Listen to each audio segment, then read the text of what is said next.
அடுத்து யாரும் தமிழகத்தில் முதல்வராக ஆக வாய்ப்பு இருக்குன்னு நினைக்கிறேன். விஜய் வர வாய்ப்பு இருக்குன்னு நினைக்கிறேன். அப்படிங்களா? ஏன் அவரு எதிர்பார்க்குறீங்க? ஏன்னா இப்போ யங்ஸ்டர்ஸ் எல்லாமே அதிகமா இருக்காங்க. அவங்க மோஸ்டா விஜய் போட்டு ஒரு மாற்றத்தை உருவாக்கணும். விஜய் ஒரு அதிமுக இருந்திருக்காங்க, திமுகவும் இருந்திருக்காங்க. அப்போ புதுசா விஜய் ஒரு நாட்டுல ஒரு புதுசா ஒரு மாற்றத்தை உருவாக்க விஜய் வேணும் அப்படின்னு நினைக்கிறேன். அதனால விஜய்க்கு போடுவேன். உங்களுக்கு ஓட்டு போற ஏஜ் வந்துருச்சு. ஆமா ஆமா. நீங்க உங்க ஓட்டு யாருக்குமா போட போறீங்க? விஜய்க்கு தான் கண்டிப்பா. ஓகே.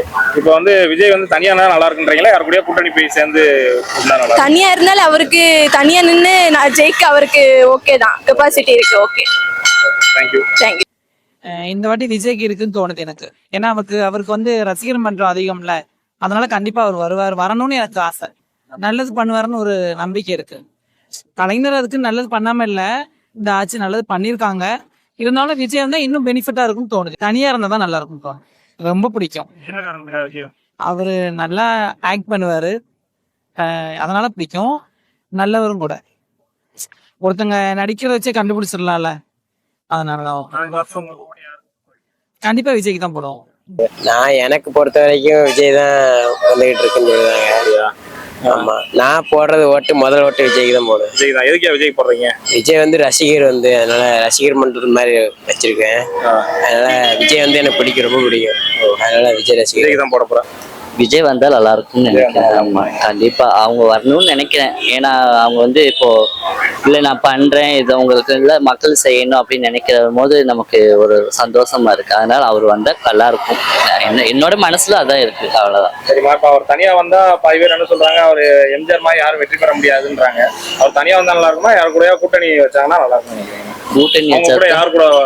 கூட்டணி வச்சாதான் ரொம்ப இதாயிரும். அதனால கூட்டணி இல்லாம அப்படி அவரே தனித்து நின்றாலே போதும், அதுவே போதும். ஆனா கண்டிப்பா ஜெயிப்பாருன்னு நம்பிக்கை இருக்கு. கண்டிப்பா விஜய் தான் தமிழக வெற்றிகள். ஆமா, என்ன காரணத்துக்கு அவர் வர வாய்ப்பு இல்ல, அவங்க புதுசா நிறைய கொள்கையெல்லாம் கொண்டு வராங்க. அதனால ஒரு புதிய வழி இருந்தா நல்லா இருக்கும் அப்படின்னு. ஆமா, ஏன்னா ஒரே இதா இருந்துகிட்டு இருக்கு தமிழ்நாட்டுல, ஒண்ணு அதிமுக இல்ல திமுக. அது புதுசா தமிழக வெற்றிகள் வந்தா நல்லா இருக்கும். இப்போ விஜய் தனியா இருந்தா நல்லா இருக்கும்னு நினைக்கிறேன், யாரு கூட கூட்டணி தனியா இருந்தா தான் நல்லா இருக்கும். என்னை பொறுத்த வரைக்கும் விஜய் தான். இளைஞர்கள் ஏன் விஜய் சொல்றீங்க? எல்லாரும் அவருக்கு சப்போர்ட் ஏற்கனவே ஆள் பலம் எல்லாமே இருக்கு, ரசிகர்கள் எல்லாமே இருக்காங்க. அதனால வரதுக்கு வாய்ப்பு இருக்கு. அவர் நல்லா பண்ணுவேன்னு நினைக்கிறீங்களா? ஒரு வாட்டி கொடுத்து பார்ப்போம். வாய்ப்பு கொடுத்தா விஜய் சார் கொடுக்கலாம் சார். ஏன்னா ஏடிஎம்கேவும் வேண்டாம், டிஎம்கேவும் வேண்டாம். இதுதான் ரெண்டுமே போட்டியில இருக்குது. வேண்டாம், புதுசா ஒருத்தட்ட ஆட்சியை கொடுத்தா எப்படி இருக்குன்னு பாக்கலாம். சரிம்மா, இப்ப திமுக விஜய் மட்டும் தனியா ஜெயிச்சுருவாராமா? வாய்ப்பு இருக்கு சார், நிறைய ரசிகர்ன்ற பேர்ல வாய்ப்புகள் இருக்குது. பட் அவருக்கு ஒரு சான்ஸ் கொடுத்தாதான் தெரியும். கூட்டணி வச்சா நல்லா இருக்கும். சிங்கிளா இருந்தாவே போதும் சார்.